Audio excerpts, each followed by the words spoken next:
내 집 마련을 향한 부동산 길라잡이, 부동산 가이드 진행의 강주리입니다. 연립과 다세대 등 임대차 시장 불안정이 심화되고 있습니다. 신규 공급이 크게 줄어든 상황에서 아파트 전월세 매물 감소의 여파가 미치면서 이제 다세대 주택 월세가 빠르게 오르는 추세라고 합니다. 일각에서는 다세대 주택 매물마저 이제 부족해서 임차인들의 갱신 계약이 늘면서 월세가 2배 이상 오르는 사례가 발생하고 있다고 하는데요. 탈출구 없는 임대차 시장의 불안은 과연 어떻게 또 대응을 해야 될까요? 이런 부분 고민이시거나 또는 이참에 내 집 마련을 반드시 해야겠다 이런 고민 있으신 분들 저희 부동산 가이드와 함께 머리 맞대고 고민해 보시죠. 방송 보시다가 궁금하신 부분 있으시다면 주저마시고 저희 전화 문자 활짝 열려 있으니까요. 언제든지 연락 주시기 바랄게요.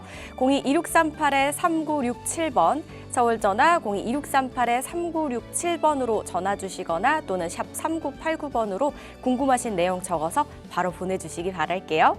자, 그럼 부동산 가이드 오늘도 힘차게 출발하시죠.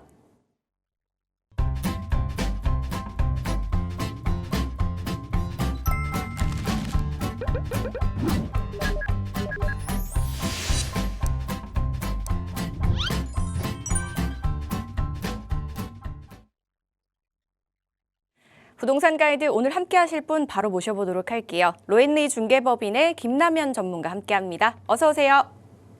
네, 안녕하세요. 로엔리 중개법인 김남현입니다.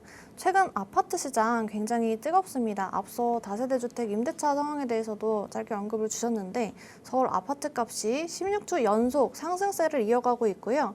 특히 경기 남부에서는 반도체 호재를 등에 업은 동탄 아파트 가격이 연일 신고가를 경신을 하고 있는 상황입니다. 전국 최고 상승률을 나타내고 있는데 이 본격적인 대세 상승장의 초입이 아니냐라는 분석이 더욱더 힘을 얻고 있고요. 최근 서울시는 통합심의위원회를 통해서 재개발, 재건축 인허가 속도를 획기적으로 높여가고 있는데요. 동탄을 비롯한 이 경기 남부 핵심지 역시도 이 교통망 확충과 함께 시장이 무섭게 재편이 되고 있습니다. 결국 이 당면한 서울 이 주택의 문제점, 서울 주택 부족 문제를 해결할 유일하고도 현실적인 카드는 재개발, 재건축, 속도전분이라는 것에 여야 모두 동감을 하고 있는 상황이기 때문에 지방선거 이후에 투자자들의 움직임도 더욱 빨라지고 있습니다. 오늘도 여러분의 성공적인 이 자산 전략을 위한 알찬 이야기들 준비해 왔으니까요. 꼭 끝까지 시청해 주세요. 네, 오늘도 다양한 이야기들 한번 나눠보도록 하겠습니다. 아무래도 지방선거가 끝난 이후여서 많은 분들이 부동산으로 또 관심이 쏠리고 있는 이 시점이 아닐까 싶거든요. 그래서 그런지 이제 상담을 원하시는 분들이 굉장히 많이 늘어났다고 해요. 어떤 자리에서 상담을 받을 수 있는지 그 자리도 한번 안내 받을 수 있을까요? 네, 서울 핵심지와 동탄 등 이 경기 지역까지도 연일 신고가를 경신을 하고 있고 확실한 시장 전환기를 맞이하고 있는 그 어느 때보다도 타이밍이 중요한 시점이라고 말씀드릴 수 있겠는데요. 이에 발맞춰서 저희 로엔리 중개법인에서는 이번 방송 보고 이제 연락 주신 분들께 한해서 무료로 대면 상담 진행해드리고 있습니다. 이 6.3 지방선거 이후에 재개발 시장이 어떻게 될지 리스크까지도 빠짐없이 분석드리고 있고 투자를 하실 때 가장 고민이 되는 세무 문제, 법무 문제까지도 논스톱으로 상담 드리고 있으니까요. 지금 하단에 나가고 있는 번호로 바로 문의 주세요. 문의사항은 02-2638-3967번과 샵 3989번으로 문의하신 후에 참석하셔서 여러 이야기들 한번 꼭 나눠보시기 바랄게요.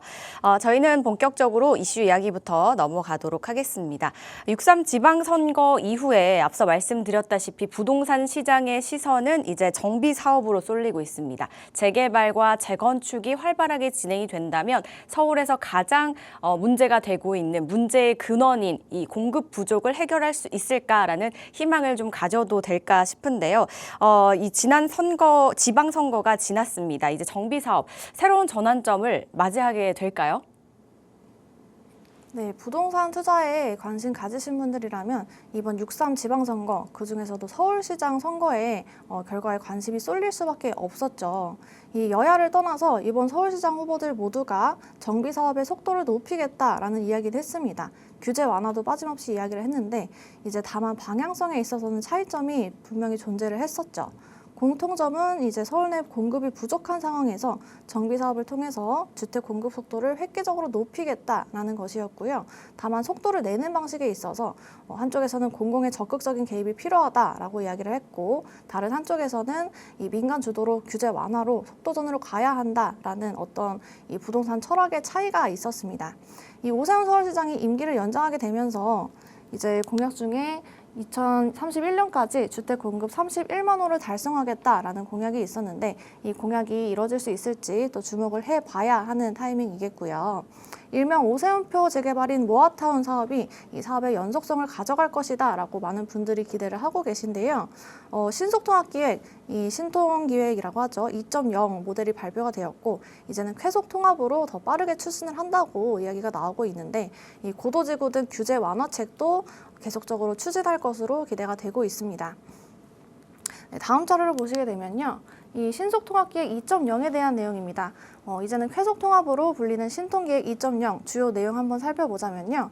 첫 번째로는 추진위원회 구성 단계를 생략하고 바로 조합 설립이 가능하다라는 것이고요. 두 번째로는 사업 시행 인가와 관리 처분 계획 인가 동시 병행 처리를 함으로써 초단기 트랙으로 갈 수 있다라고 말을 하고 있습니다.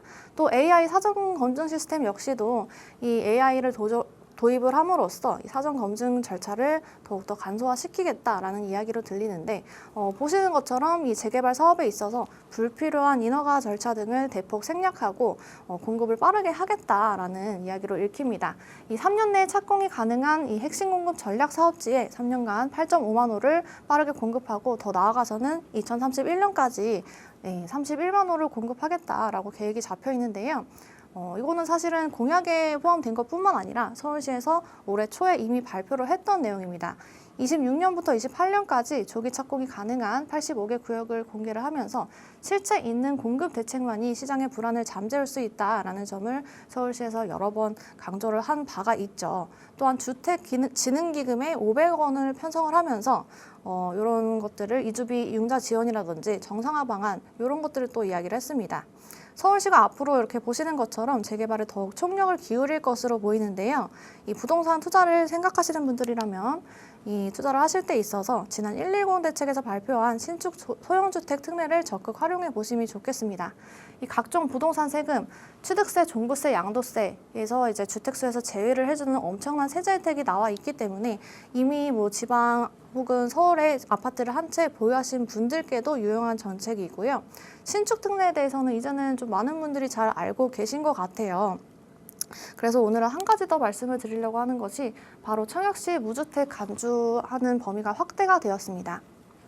기존에는 면적 60제곱 이하의 이 B아파트를 취득을 하면, 그리고 수도권 기준 1.6억, 지방 1억 원 이하의 공시가를 넘기지 않는 B아파트 매물을 취득을 할 때는 이 주택수에서 이 청약시 무주택으로 간주를 해줬었는데요. 이런 것들이 요건이 완화가 되면서 공시가격으로 수도권 5억 원 이하, 지방에서는 3억 원 이하, 면적은 85제곱 이하를 넘지 않는다면 이 청약시 내가 재개발 빌라 하나를 보유하고 있더라도 청약까지도 노려볼 수가 있게 개편이 되었습니다. 자녀를 위한 투자를 생각하시는 분들이라면 이런 정책까지도 꼭 같이 알아주시면 도움이 될 것 같고요. 이렇게 정부에서 B아파트 시장을 활성화시키기 위한 각종 정책을 마련해 놓고 있는 만큼 27년으로 예정된 특례 종료 기간까지 꼭 혜택을 받아가 보심이 좋겠고요. 오늘은 세제 혜택에 더불어서 정비사업 투자를 할 때 가장 기본이 되는 사업성 분석, 그 기초에 대해서 알려드리고자 준비해 왔으니까요. 꼭 끝까지 시청을 부탁드릴게요. 네, 아파트를 온전히 사기란 쉽지 않게 되다 보니까 B아파트 시장이 이제 더욱더 주목을 받고 있는데, 그 안에서도 우리가 정책을 잘만 활용한다면 조금 더 현명한 투자가 될 수 있는 방안이 또 다양하게 있다고 하니까 이 시간 한번 집중해 보시면 좋겠습니다. 그런데 이제 정비 사업하면 뭐 재개발, 재건축을 꼽을 수 있겠는데요, 전문가님. 그 안에서 저희가 처음에 계약했을 때 들어가는 투자금뿐만 아니라 이제 추가 분담금이라는 부분이 좀 부담스럽게 다가올 수 있을 것 같아요. 이런 부분들을 좀 불안함을 좀 잠재울 수 있는 방법이 있을까요? 네, 맞습니다. 말씀 주신 것처럼 저한테 상담 오시는 투자자분들께서는 재개발하면 분담금을 가장 걱정하시는 분들이 많죠. 그런데 사업성이 충분히 나오는 지역이라고 한다면 이런 부담을 조금은 덜어 놓으실 수 있을 겁니다. 그러니까 사업성이라는 거를 어떻게 따져봐야 하는지 오늘은 그 기초가 되는 사업성 분석 방법과 용어 설명을 해드리려고 하는데요. 먼저 비례율 산식이 이렇게 나와 있습니다. 비례율이라는 것은 이 비례율 100%라고 한다면 이 감정평가의 그대로의 자산 가치를 인정받게 되는 셈입니다. 그러니까 비례율이 무조건 100% 이상으로 100% 초과를 해서 나와야만 사업성이 우수하다라고 평가를 받게 되는 것이겠고요. 이 비례율 산식을 한번 하나하나 뜯어서 설명을 드릴게요. 종후 자산평가액에서 총 사업비를 제하고요. 이를 종전 자산평가액에 이 백분율로 곱한 것이 바로 비례율이다 말씀을 드리겠는데요. 이 종후 자산평가액은 쉽게 말씀드리면은 이 총 수입이라고 보실 수가 있는 거고요. 또 총 사업비 이 부분은 총 비용이라고 생각을 하시면 되겠어요. 그러니까 결국은 이 재개발 사업장에서 총 수입에서 총 비용 부분을 제하고요. 이를 종전 자산으로 나눈 값이 바로 비례율이 되겠는데요. 이 총 사업비라고 함은 우리가 재개발 사업을 진행하는 데 있어서 들어가는 이 공사비, 그리고 공사하려면은 시공하려면은 설계를 해야겠죠. 설계비, 그리고 이자 비용, 금융 비용, 감리 비용, 그리고 이 사업체를 운영하는 데 있어서 들어가는 모든 운영 비용 이런 것들이 다 사업비에 녹아 있다라고 보시면 되겠고요. 종전자산평가액은 이 재개발이 시행되기 전에 노후된 상태로서의 감정평가액의 총합을 의미를 합니다. 그러니까 이 재개발 구역계 내에 조합원들이 보유를 하고 있는 모든 토지와 건축물 가액 감정평가액의 총합이 종전자산평가액이라고 보시면 되겠고요. 또 종후자산평가액은 이 사업이 완료된 후에 조성되는 대지와 모든 건축물의 가액의 총합을 의미를 합니다. 그러니까 이 종후자산평가액은 수입 부분이라고 말씀을 드렸잖아요. 요 수입 부분을 따져보게 되면 주택 분양 수입, 그리고 상가 분양 수입, 임대주택 매각 대금으로 이렇게 나눠져 있습니다. 이 중에서도 이 주택 분양 수입이란 여기를 살펴봤을 때는 일반 분양 수입이 있겠고요. 그리고 조합원 분양 수입도 여기에 포함이 됩니다. 그러니까 이 도표를 보시는 것처럼 이 재개발 수입의 비율에서 주택 분양 수입, 일반 분양 수입, 조합원 분양 수입이 가장 높은 비중을 차지를 하는 거고요. 이 상가 분양 수입 부분과 임대주택 매각 대금 이 부분은 전체 다이아그램에서 상대적으로 미미한 비중을 차지하게 됩니다. 그러니까 재개발의 사업성을 따지려면 결국엔 이 비례율 산식에서 이 분자 부분이 높아져야만 이 비례율이 좋게 나오고 사업성이 좋아진다라고 보실 수가 있는데 이 보시는 것처럼 일반 분양을 많이 하면 할수록 이 재개발의 사업성이 좋아진다라는 그런 것이 알려져 있잖아요. 그런 말이 결코 틀린 것이 아니고요. 일반 분양을 이 기존 조합원 수 대비해서 많이 뽑아낼수록 사업성이 좋아지는 것입니다. 그런데 이렇게 이 재개발을 할 때는 또 권리가액이라는 용어도 많이 들어보셨을 것 같아요. 이 조합원이 기존에 소유한 부동산 종전 자산의 간평액에 이 비례율을 곱해서 산출한 것이 실제 권리 가치가 바로 이 권리가액이 되는데요. 흔히 프리미엄이라고 하죠. 재개발 피라고 표현하는 것들이 바로 이 권리가액에서 비롯이 됩니다. 한번 예시를 들어서 설명을 해드릴 텐데요. 이 재개발지 내에 매매가액 15억 원의 빌라 매물이 있다라고 한번 가정을 해보겠습니다. 이 빌라의 감정가액은 4억 원이라고 하고요. 비례율은 120%를 가정을 해보겠습니다. 그렇다면 앞서 말씀드린 것처럼 내 권리가액은 감정가액에서 비례율을 곱한 4억 원에서 120%를 곱한 5억 원이 내 권리가액이 되겠고요. 그런데 지금 매매가는 15억 원이라고 했으니까 15억 원에서 권리가액 5억 원을 발라낸 나머지 값이 이 10억 원. 그러니까 이 매물은 15억 원짜리 빌라 매매지만 10억 원의 재개발 프리미엄이 붙어있는 매물이다라고 표현이 될 수 있겠죠.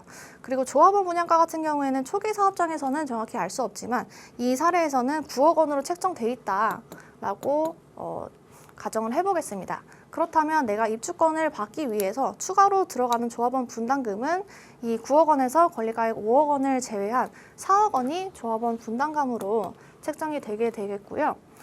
이뿐만이 아니라 이 조합원 분담금뿐만이 아니라 실제 입주 단계에서는 추가 분담금이라는 것도 발생을 하는 경우가 종종 있습니다. 추가 분담금이 발생하는 경우는 공사를 하는 기간이 연장이 된다든지 인건비, 자재비가 상승이 된다든지 여러 가지 이유로 이 추가 분담금이 많게는 수억 원까지도 늘어날 수가 있어요. 그러니까 나는 15억 원짜리 빌라를 매매를 했지만 내가 총 들어가는 투자 금액은 19억 원 그리고 플러스 알파로 그 이상이 된다라는 것입니다. 인기가 많고 주목도가 높은 사업장일수록 사업 단계에 따라서 이 재개발 프리미엄은 실제 건립될 아파트 가격에 비견될 정도로 높아져 가는데요. 여기에 이렇게 프리미엄이 붙기 전에 내 투자 금액이 늘어나기 전에 초기에 선점을 하시는 것이 가장 좋은 방법이다라고 말씀을 드립니다. 그러니까 어차피 재개발이 이루어질 수밖에 없는 이 서울 중심지 내로 투자를 고려하시는 것이 가장 바람직한 방안이겠고요. 또한 사업 단계를 거쳐갈수록 각종 규제와 제약이 또 심화되는 면이 있기 때문에 비교적 규제에서 자유로운 재개발 초기 지역으로 진입을 하시는 게 또 요즘 재개발 투자의 트렌드이기도 합니다. 그러나 초기 재개발의 경우에는 비례율 분석에 필요한 이 데이터 수집과 예측이 어렵다라는 맹점이 있습니다. 이제 막 동의를 걷고 후보지 선정하는 단계인데 이런 미래 시점에 이 숫자들 감정가액이라든지 조합원 분양가라든지 이런 것들을 정확하게 산정해내기라는 어려움이 있겠죠. 그리고 단순히 대지 평당가로 단순하게 보실 것만은 아니고요. 여기 나와 있는 것처럼 위치, 노후도, 전용 면적, 대지의 고저라든지 이 도로와 얼마나 접하고 있는지, 이면도로와 접하고 있는지, 삼면도로와 접하고 있는지 이런 많은 정성적인 정량적인 요소들을 빠짐없이 체크를 하셔야 합니다. 대지 지분이 같다고 하더라도 이 권리 가액이라는 것은 절대 천편일률적으로 같게 나오는 것은 아니기 때문인데요. 이러한 분석이 좀 어렵게 느껴지신다면 주저하지 마시고요. 하단에 있는 번호로 문의 주시면 정확한 분석과 빠른 상담 도와드리도록 하겠습니다. 추가 분담금의 이 부담은 사업성으로 좀 대체를 할 수 있다라고 말씀을 주셨는데 조합원 수 비례했을 때 일반 분양이 많을 경우 이제 사업성이 또 좋다고 볼 수 있겠죠. 이런 여러 가지들 말씀을 주셨으니까 참고를 해보시고요. 그리고 요즘 트렌드는 또 재개발 초기 미리 선점하는 게 트렌드라고 하는데 초기에는 이런 부분들이 자세하게 바로바로 감정가를 산정하기가 쉽지가 않아서 전문가와 함께 분석하는 시간이 꼭 필요하다고 하니까요. 관심 있으신 지역이 초기 재개발 단계라면 꼭 전문가와 한번 상담을 해보신 다음에 선택을 해보셔야 된다는 점도 고려해 보시기 바랄게요. 자, 이렇게 정비사업의 사업성 분석 이야기 들어봤고요. 그렇다면 이렇게 사업성이 좋은 지역들은 어떤 곳들이 있는지도 굉장히 궁금해지거든요. 준비해 두셨죠? 네, 부동산의 가치는 희소성 그리고 입지 이 두 가지가 전부다라고 말씀을 드려도 과언이 아닌데요. 과거에는 이 입지라는 가치를 교통인프라라든지 역세권이라든지 상권이 활성화된 지역 이런 편의시설에 치중을 했습니다. 하지만 이제 트렌드가 완전히 바뀌고 있어요. 소득 수준이 올라가면서 단순히 먹고 자고 우리가 생활하고 출퇴근하기 편하고 이런 것들을 넘어서 대체 불가능한 희소성에만 자본이 몰리고 있는 상황입니다. 그 핵심이 바로 자연조망권, 특히나 이 한강변 프리미엄이 날이 갈수록 점점 더 높아져만 가고 있잖아요. 한강변뿐만 아니라 서울숲이라든지 용산공원이라든지 이런 도심 내의 거대한 자연축들은 인위적으로 늘리거나 새롭게 만들어내기란 굉장히 어렵습니다. 불가능하다고 보시면 되겠고요. 공급이 완벽하게 통제된 한정판 자산의 형태를 띠기 때문에 시장이 상승할 때는 가장 가파르게 상승세를 보이고요. 하락장에서도 튼튼한 방어력을 갖추고 있다라는 점이 있습니다. 이 부동산 양극화 현상이 앞으로 점점 심화될 것이라고 보는데 이제는 초양극화 시대에 진입하게 될 것인데요. 재개발 투자에 있어서도 똑같습니다. 지금 내가 같은 투자금을 들여서 미래에 빽빽한 닭장 아파트가 될 그런 아파트를 받을 것인지 아니면은 자연 조망권을 누리면서 가치가 끝없이 상승할 수 있는 하이엔드 아파트가 들어설 곳을 선점을 할 것인지는 지금 여러분의 선택에 달려 있다라는 거죠. 네, 다음 자료를 함께 보시겠습니다. 현재 이 대형 건설사들의 하이엔드 브랜드 경쟁이 계속해서 가속화되고 있습니다. 10대 건설사 중에 대부분이 이렇게 보시는 것처럼 하이엔드 브랜드를 출시를 했는데요. 대표적으로 대우건설의 서밋 브랜드 있고요. 또 현대건설의 DH, 그리고 롯데건설 르엘, 포스코 OTL, 드파인 이런 이 하이엔드 브랜드들이 나와 있습니다. 이 중에서도 가장 앞서가는 하이엔드 브랜드는 이 DLENC, 이 구 대림 산업이죠. DLENC의 아크로 브랜드인데요. 아크로 이 아파트 단지 중에 가장 대표적인 것은 성동구 서울숲에 있는 아크로 서울 포레스트 단지입니다. 이 성동구의 아서포 단지 2017년에 첫 분양을 했는데 이때 당시만 하더라도 이 평당 6천만 원대의 고분양가 논란에 시달린 바가 있습니다. 그런데 이렇게 고분양가 논란이 무색하게도 지금 현재 2026년 시점에 와서는요. 지금 이렇게 호가를 살펴보게 되면은 100억이 모두 넘는 호가를 기록을 하고 있고요. 실제 거래 사례 역시 평당 2억 원을 훌쩍 상회하는 175억 원까지도 거래 사례가 확인이 되어지고 있어요. 그러니까 오늘날 가장 많이 사랑받는 하이엔드 브랜드는 이런 아크로를 위시해서 앞서 말씀드린 이러한 브랜드들이 들어올 수 있는 사업장을 찾으셔야 된다라는 말씀을 드리고 싶고요. 뿐만 아니라 요즘에는 이 일군 시공사들의 하이엔드 브랜드의 가세에서 부동산 디벨로퍼 브랜드도 새롭게 떠오르고 있습니다. 포제스, 브라이튼, 에테르노 이런 단지들 이름 많이 들어보셨을 것 같은데요. 이렇게 하이엔드 브랜딩이 트렌드로 자리를 잡은 이유는요. 이 사회적 지위와 라이프 스타일을 표현하는 수단으로 이 주택을 바라보는 시각이 확산이 되었고 그에 따른 수요가 증가를 했고요. 특히나 주택 고급화 수요가 높아지는 강남권이라든지 이 용산 이런 최상급지 위주로 이 서울 핵심 지역 정비 사업에서 수주 경쟁력을 높이기 위함도 있습니다. 이 한남 뉴타운 사업장의 예를 한번 들어보겠는데요. 시공사 선정 중인 한남 1구역을 제외하고요. 2구역부터 5구역까지는 모두 빠짐없이 1군 메이저 건설사의 하이엔드 브랜드로 예정이 되어 있습니다. 이 중에서도 가장 입지가 훌륭하다라고 평가를 받는 곳이 바로 한남 5구역인데요. 역시나 하이엔드 브랜드 1위에 아크로가 수주를 하게 되면서 이 아크로 한남이라는 단지명을 확정을 지었습니다. 영구적인 한강뷰 이 한남 5구역이라는 입지에 아크로라는 최상위 브랜드의 값어치가 더해지면서 한남 뉴타운 구역 중에 가장 높은 시세를 보이고 있고요. 다음 자료를 보게 되면 2026년 공시가격 순위를 나타낸 표인데요. 보시는 것처럼 이 1위부터 10위까지를 차지한 이 공동주택은 한 곳도 빠짐없이 모두 다 서울, 그중에서도 이 강남구, 용산구, 성동구, 서초구에 편중되어 있는 현상을 보입니다. 앞서 말씀드린 것처럼 이 서울 최상급지로 점점 수요가 몰리고 양극화 현상 또한 가속화되는 그런 것이다라고 보시면 되겠는데 지금 주담대 한도가 전면 막혀 있죠. 그리고 토지거래 허가 제도라는 강력한 규제까지 남아 있는 상황입니다.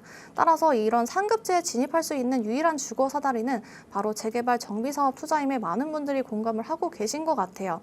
이 한정된 자본 내에서 소액 투자를 고려하신다면 재개발 단계가 이미 많이 진척된 중하급지에 투자를 하시기보다는요. 저의 생각으로는 같은 투자금으로 이 초창기 최상급지 한 채에 베팅을 하시는 것이 훨씬 앞서 나가는 전략입니다. 제가 항상 투자자분들께 강조드리는 말씀이 재개발 투자는 관점을 두 가지로 분리해서 보실 필요성이 있는 건데요. 첫 번째는 주거지 정비 측면이고요. 두 번째는 미래 가치 사업 측면입니다. 이 정비로 접근을 하신다면 단순히 구역계를 정비하고 기반 시설을 다듬어서 이 주거 환경을 개선을 이루는 그 이상의 의미를 갖기는 어렵고요. 하지만 재개발을 사업으로서 접근을 하신다면 이 단순히 입주권을 받기 위한 거래가 아니라요. 미래의 가치가 수십조 원으로 팽창할 사업체에 내가 주주로서 내가 자본을 베팅하는 것, 철저하게 수익을 극대화하는 이 투자자로서 바라보게 되시는 겁니다. 이렇게 사업으로서의 재개발 투자에는 당연히 앞으로의 미래 가치가 가장 뛰어난 곳으로 진입을 하셔야만 하겠죠. 그런 곳이 어디냐에 대한 이야기는 저희 대면 상담 그리고 2부에 이어서 계속 설명드리는 것으로 하고요. 저는 또 다음 방송 시간에 더 좋은 내용으로 찾아뵙도록 하겠습니다. 감사합니다. 재개발은 단계에 따라서 또 시세가 천차만별이기도 하죠. 물론 입지에 따라서도 다르지만 단계가 조금 더 비율을 차지 않나 싶은데요. 같은 예산이라면 초창기 재개발을 노려본다면 더욱더 마음에 드는 또는 괜찮은 입지를 선택할 수 있지 않을까라는 이야기를 전해주셨습니다. 이런 곳이 어딘지 또 자세하게 이야기 나눠보고 싶다 하시는 분들은 오프라인 자리 꼭 한번 활용해 보시기 바랄게요. 마지막으로 한번 설명해 주시죠. 네, 저희 로엘리 중개법인에서는 선착순 대면 무료 상담 진행하고 있고요. 사무실 위치는 마포역 3번 출구 도보 1분 거리입니다. 건물 주차도 가능하니까 하단 번호로 많은 신청 주셔서 직접 찾아뵙는 날을 기대하고 있겠습니다. 마포역 인근이라고 하니까 꼭 한번 참석해 보시고요. 궁금하신 사항은 02-2638-3967번과 샵 3989번으로 연락 주신 후에 참석하시기 바랄게요. 저희 잠시 후에 이어가겠습니다.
계속해서 함께 하실 분 바로 모셔볼게요. 로엔리 중개법인의 최현수 이사와 함께합니다. 어서 오세요, 이사님.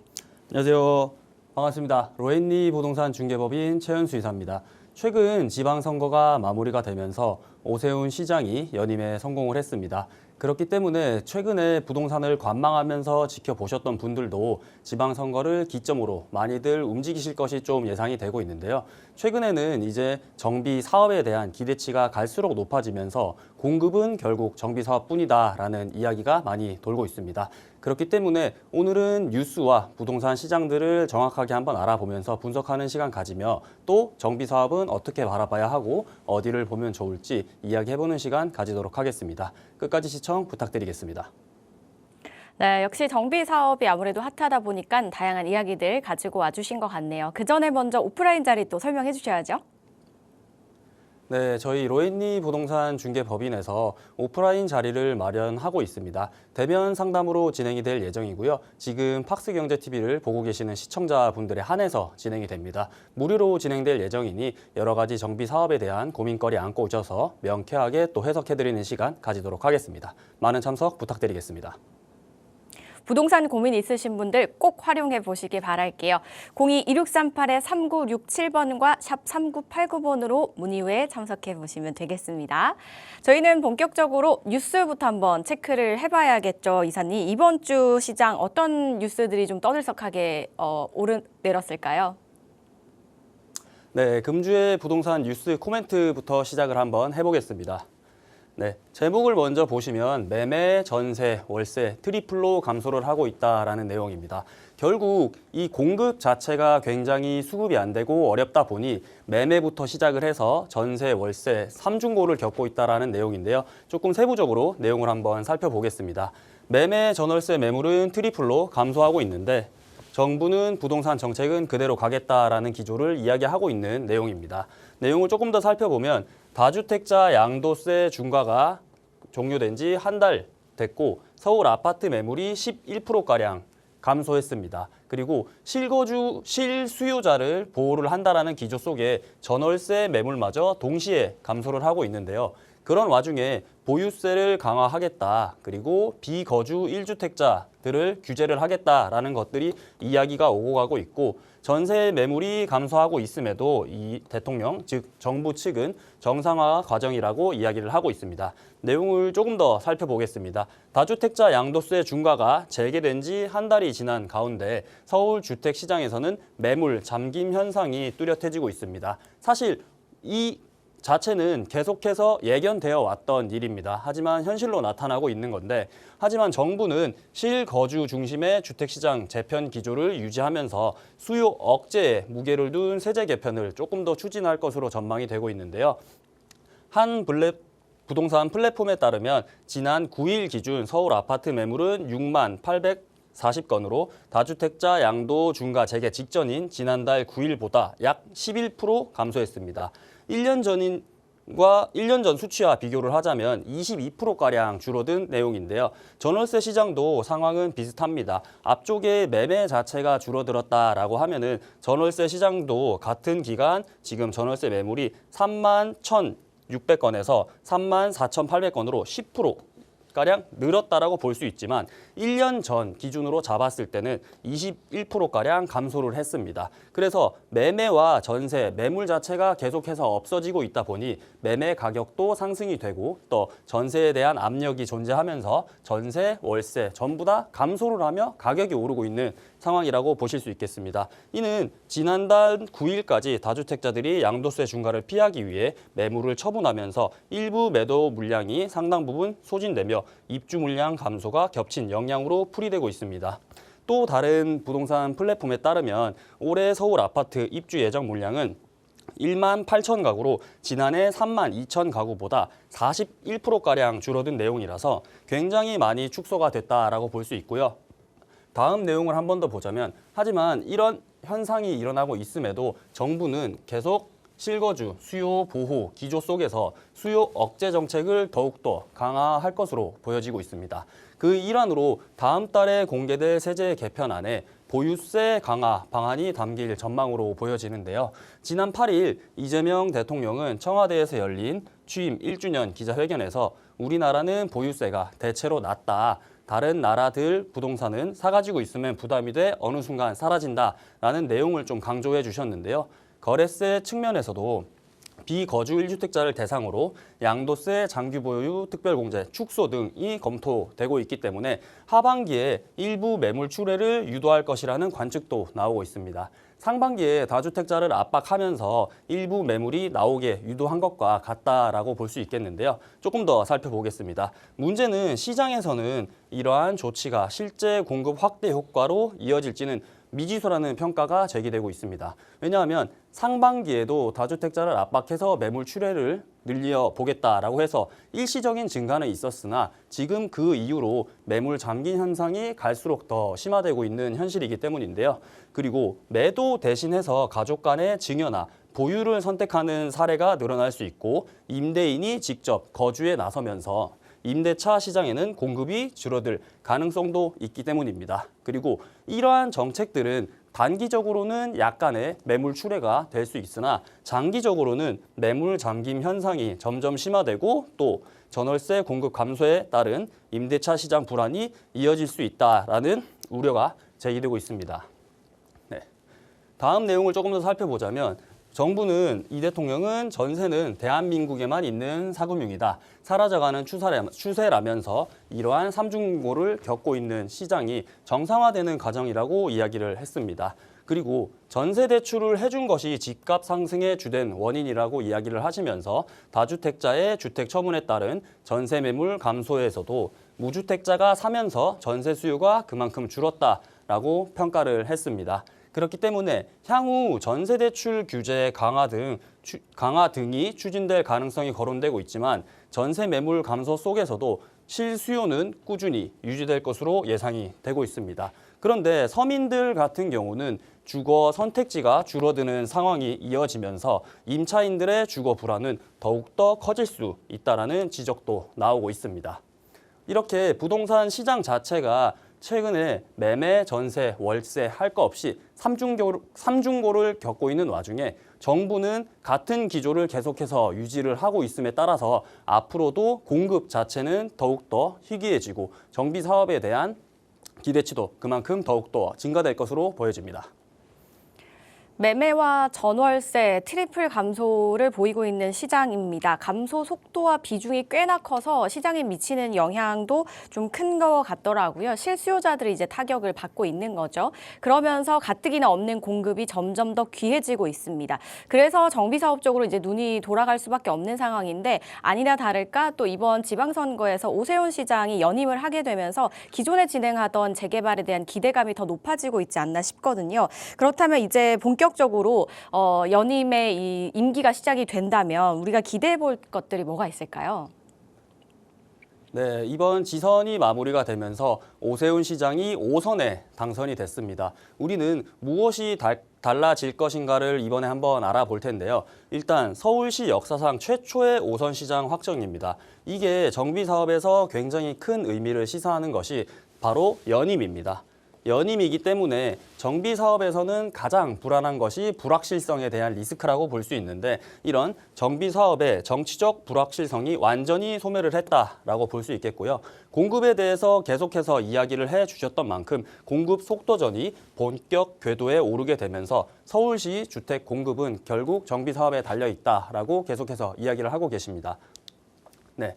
서울 도심에 31만 호 공급이 확정됐다라고 볼 수 있겠습니다. 일단 이 숫자 자체만 해도 공급이 굉장히 필요했고 중요했기 때문에 많이 와닿게 느껴지시는 분들이 계실 텐데요. 이 31만 호가 신규 주택 공급을 목표로 하고 있는 숫자입니다. 하지만 지금 서울시를 비롯한 수도권 같은 경우는 신규 택지 확보가 어려운 만큼 재정비나 재건축으로 이런 정비 사업을 통해서 공급이 될 것으로 보이고요. 걸림돌이 없는 막강한 추진력을 확보했다. 그리고 이번 선거를 결과로 서울시 정비 사업의 일관성과 이 영속성이 제도적으로 완전히 확보가 되었다라고 볼 수 있겠습니다. 그래서 정비 사업을 바라보실 때 어느 정도 가지고 계셨던 정책적인 리스크나 이런 정부의 규제들을 좀 고민을 하셨다면 연임에 성공하면서 그대로 정비 사업이 이어갈 수 있다라는 점이 굉장히 강력한 요인으로 보여지고요. 규제 완화에 칼자루를 진 서울시가 신속통합 시즌2를 필두로 정비구역 지정 속도를 3배 이상 단축시키겠다라는 이야기를 하며 서울 재정비 지도를 송두리째 바꿀 것으로 보여집니다. 그렇기 때문에 이렇게 오세훈 시장이 연임에 성공을 하면서 정비 사업은 조금 더 추진력을 얻으면서 활발하게 진행이 될 것으로 예상이 되고 있습니다. 정비 사업은 아무래도 정권의 영향을 많이 받을 수밖에 없잖아요. 그래서 이제 연임한 오세훈 시장이 기존에 진행을 하던 재개발 사업들 또 다른 정비 사업들이 이제 잘 순항할 수 있지 않을까라는 기대감이 점점 높아지고 있는 시장의 상황입니다. 그래서 재개발 그동안 좀 지방 선거 끝난 이후에 고민해보자라고 생각하셨던 분들은 다시 한번 눈여겨보셔도 좋지 않을까라는 생각이 들었습니다. 자, 이렇게 도심 공급의 해법으로 정비 사업을 이제 빠르게 추진하겠다라고 오세훈 시장도 이렇게 밝힌 만큼 자세한 내용들 저희가 안 들어볼 수가 없겠어요, 이사님. 네, 오세훈 시장의 정비 사업이라고 하면은 이미 많이들 알고 계시는 속도의 신통기획 그리고 소액 빌라 단지들의 타겟이 되었던 모아타운 그리고 역세권을 융합하면서 고밀도 청년, 장기 전세 주택 등의 실체를 한번 알아볼 거고요. 이 서울 도심 공급의 삼각 편대로서 핵심적으로 가동이 될 것이기 때문에 꼭 한번 짚어보는 시간 갖도록 하겠습니다. 핵심 정비 사업의 3대 패러다임이라고 볼 수 있겠습니다. 먼저 오세훈 시장의 대표라고 할 수 있는 신속통합기획이 시즌2를 맞이합니다. 그러면서 속도는 조금 더 상승될 것으로 보이고 이제는 쾌속이라는 단어가 등장했습니다. 예전에는 정비 사업 자체가 10년 후반에서 10년 중반 사이가 왔다 갔다 했다고 하면 이 신속 통합을 통해서 계속해서 시간을 단축해 나가고 있습니다. 시가 정비 계획 수립 가이드를 직접 제시하면서 통상 5년이 걸리던 구역 지정 기간을 2년 이내로 비약적으로 단축시킬 것이라고 말씀을 주셨고요. 이렇게 신속 통합 자체가 속도를 나타내고 있다면 두 번째로 보실 모아타운 같은 경우는 소규모 정비를 키워드로 두고 있습니다. 예전에는 대규모로 재개발이 움직이면서 어느 정도의 필지 확보가 필요했었는데요. 그런 재개발들 사이에 대규모 재개발들 사이에서 곤란했던 노후됐던 저층 주거지를 블록 단위로 묶어서 아파트 단지로 탈바꿈하는 이 모아타운 자체도 굉장히 많아질 것으로 보여지고요. 그리고 소액 빌라의 투자로 최적 지향점이라고 볼 수 있겠습니다. 그리고 세 번째로 볼 것은 바로 역세권 고밀 개발입니다. 역세권 승강장 반경을 활용해서 준주거 지역으로 상향을 시켜주고 또 용적률을 최대 500%까지 확보를 하면서 사업성을 극대화하는 정비 방식입니다. 그렇기 때문에 지금 서울 전역이 정비 사업으로 많이들 움직이고 있는데 이렇게 세 가지 모델을 대표로 해서 하나씩 지역별로 적용을 시키고 우리가 가지고 있는 지역의 특색에 맞는 것으로 선택을 할 수 있는 이 선택의 폭이 굉장히 커졌다라고 볼 수 있고요. 일전에는 신속통합기획이나 모아타운 이런 것들이 굉장히 오세훈 시장 표라는 느낌이 있었기 때문에 지방선거를 기점으로 굉장히 많이들 보시면서 관망을 하셨다면 이제는 이런 불확실성이 없어졌기 때문에 조금 더 속도를 내셔야 하는 시점이라고 좀 말씀드릴 수 있겠습니다. 네, 그리고 서울시와 결국 정부 규제에 대해서도 한번 살펴볼 텐데요. 일단 앞서서도 뉴스 기사에서 제가 말씀드렸듯이 이재명 정부 같은 경우는 계속해서 강력한 규제 기조를 가지고 있습니다.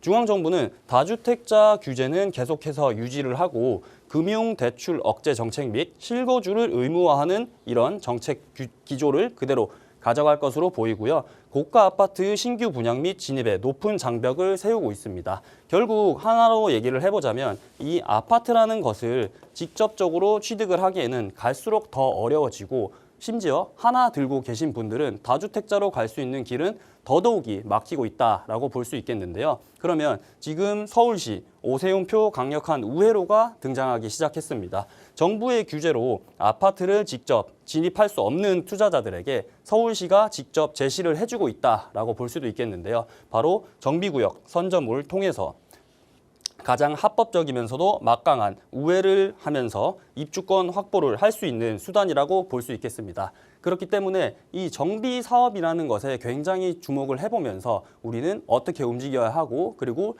단계별로 리스크가 해소가 되면서 어떻게 바라봐야 할지 계속해서 주목을 좀 해보셔야 할 것 같습니다. 네. 그런데 왜 아파트가 아닌 빌라일까라는 것을 한번 비교를 해보겠습니다. 서울 신축 아파트를 직접 매입을 하는 것과 신속통합이나 모아타운에 들어가고 있는 빌라를 선점하는 것을 한번 비교를 해볼 텐데요. 초기 투자금부터 비교를 해보겠습니다. 최소 10억에서 15억 원 이상 고액이 소요가 됩니다. 최근에는 15억 이하 아파트들도 대출 규제의 영향으로 굉장히 가격이 많이 올라온 현실인데요. 그런데 신속통합이나 모아타운에 해당되는 빌라를 선점할 때는 전세를 활용해서 1억에서 3억 안팎으로 다양하게 소액으로 투자가 가능합니다. 그렇게 되면 투자적인 관점으로 한번 바라보자면 소액 자본가는 압도적으로 빌라를 투자하는 것이 접근성이 뛰어나다라고 볼 수 있고요. 그리고 대출과 세금 규제에 대해서도 한번 알아보겠습니다. 주택담보대출은 여전히 묶여 있고 규제를 하고 있습니다. 그리고 보유세도 높아질 것으로 보이고 고율의 취득세도 납부를 해야 됩니다. 하지만 모아타운이나 이런 신속통합에 들어가는 빌라 같은 경우는 공시가 1억 미만 등 우회 틈새가 다수 존재하고 있고 또 6억 원 이하 신축 혜택을 보시면서 들어갈 수 있는 것들도 아직까지 존재하고 있기 때문에 이런 규제를 정면 돌파하면서 회피가 가능하다라는 점이 굉장히 크다라고 볼 수 있고요. 미래 가치 상승 면에서 한번 바라보겠습니다. 이미 아파트들은 반영이 되어 있는 시세로 가치가 정체기에 진입할 수 있는 단점도 존재를 하고요. 하지만 이런 빌라 투자를 한다고 하시면 조합 설립, 사업 시행 인가, 그리고 관리 처분 인가 전 등 여러 가지 단계에서 가격 상승을 보면서 엑시트를 할 수 있는 구간이 존재하고 있습니다. 그렇기 때문에 단계별로 투자금을 회수할 수 있고 자금을 유동성으로 움직일 수 있는 우수성이 있다라고 보실 수 있겠습니다. 네, 투자는 결국 타이밍입니다. 재개발의 가능성을 눈으로 확인을 한 후에 가치 반영이 가득 찬 후에 진입을 하는 것은 투자가 아닌 추격입니다. 남들이 지금 주저하면서 관망을 하고 있을 때 이런 공급 정책의 대전환기에 초기가 가장 가격적인 메리트가 있을 수 있기 때문에 결국 투자는 타이밍을 잘 보시고 초기에 선점하는 것이 좋다라고 보여집니다. 그러니까 한마디로 주식으로 비유를 해서 말씀을 드리자면 저점 매수를 잘 해야 된다라는 말씀이신 거잖아요. 그 타이밍 잘 잡아볼 수 있는 기회 어떻게 하면 좋을지 일단 지역을 알아야 선택을 할 수가 있거든요. 어떤 지역들이 좀 있을까요? 네, 오늘 제가 이렇게 지방선거가 끝나고 나서 정비사업에 대한 구조와 어떻게 투자를 해야 될지 간략하게 이야기를 나눠봤는데 그러면 주목해볼 만한 지역은 어디가 있을지 한번 또 알아보는 시간 갖도록 하겠습니다. 오늘 제가 말씀드릴 지역은 바로 반포 일동입니다. 반포라고 말씀을 드리면 많은 분들이 좀 오해를 하실 겁니다. 반포에 지금 소액으로 투자할 곳이 있나라고 생각들을 많이 하실 텐데 일단 이 강남이라는 입증이 되어 있습니다. 하지만 강남을 들어간다라고 했을 때는 모두가 다 고액을 동반한다라고 생각을 하실 텐데요. 아직까지도 이런 틈새 시장이 남아 있습니다. 그렇기 때문에 저는 오늘 반포 일동에 대해서 간략하게 말씀을 드리고 또 강남 자체에서도 이야기를 한번 해보자면 강남이 정비 사업이 왜 어려운가라는 거를 한번 생각을 해보셔야 될 텐데 강남 같은 경우는 이해관계인이 굉장히 많습니다. 왜냐하면 서울을 대표하는 업무지구와 상권이 모두 혼재하고 있기 때문에 여러 가지 이해관계가 있을 수밖에 없는데요.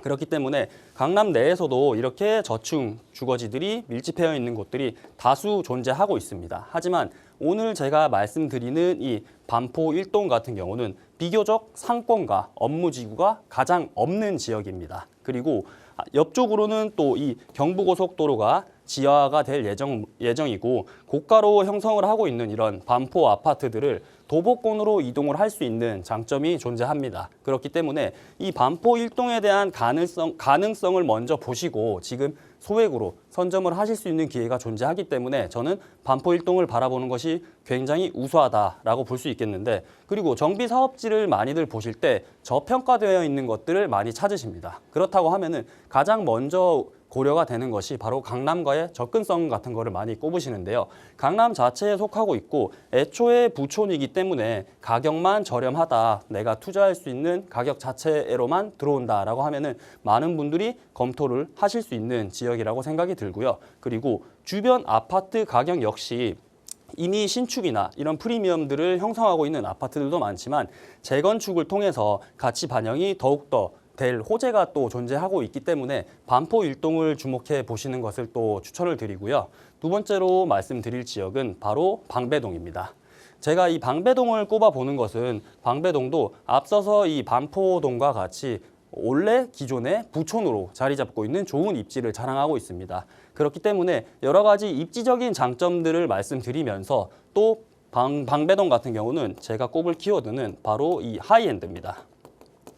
최근 뉴타운이나 여러 가지 정비 사업들이 진행되는 것을 볼 때 이 하이엔드에 대한 언급이 갈수록 커져가고 있습니다. 그리고 이 주택 시장에서도 양극화가 갈수록 진행이 되고 있는데 그렇기 때문에 이런 하이엔드와 양극화에 앞서서 기존의 부촌이고 좋은 지역을 소액으로 선점을 할 수 있다면 망설일 이유가 없다라고 볼 수 있고 또 이 방배 같은 경우도 여러 가지 재건축과 재정비를 통해서 여러 가지 정비 사업들이 진행이 되고 있기 때문에 뉴타운에 버금가는 급으로 크게 진행이 될 수 있고 아직까지도 소액으로 투자를 할 수 있는 기회가 남아 있습니다. 그렇기 때문에 오늘 강남 3구에 속하고 있는 이 반포 일동과 방배동에 대해서 말씀을 좀 드렸고요. 추가적으로 조금 더 상세하게 궁금하다라고 하시는 분들은 저희 로엔리 부동산에 연락을 주셔서 또 대면 상담 통해서 여러 가지 많이들 말씀드릴 수 있는 시간 갖도록 하겠습니다. 감사합니다.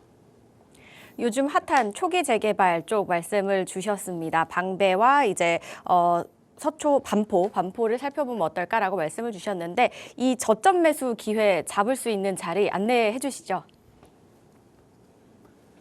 네, 저희 로엔리 부동산 중개법인에서 지금 현재 방송을 보고 계시는 분에 한해서 무료로 대면 상담을 진행하고 있습니다. 결국 이번 지방 선거도 그렇고 부동산도 그렇고 결국은 공급이 핵심이었습니다. 하지만 현실적으로 신규 택지가 확보가 어려운 만큼 이 정비 사업에 대한 기대치가 계속해서 높아지고 있습니다. 그래서 이번에는 정비 사업을 어떻게 바라보고 어떻게 투자를 하면 좋을지 그리고 이 하이엔드 정비 사업에는 어떤 것들이 있는지 면밀하게 좀 이야기를 해드릴 시간 가지고 있으니까요. 많은 참석 부탁드리겠습니다. 네, 저희가 화면을 통해서 위치 내보내 드렸습니다. 마포역 인근이라고 하니까요. 이 부분 메모를 해두셨다가 궁금하신 사항은요. 02-2638-3967번과 샵 3989번으로 문의하신 후에 참석하셔서 여러 가지 이야기들도 나눠보시고 부동산과 관련된 궁금증도 한번 속 시원하게 해결해 보시기 바랄게요. 저희 방송에서 제공하는 정보는 투자 판단에 대한 조언일 뿐 해당 부동산의 가치 상승과 하락을 보장하지 않습니다. 저희는 오늘 여기서 인사드리겠습니다. 시청해주신 여러분 고맙습니다.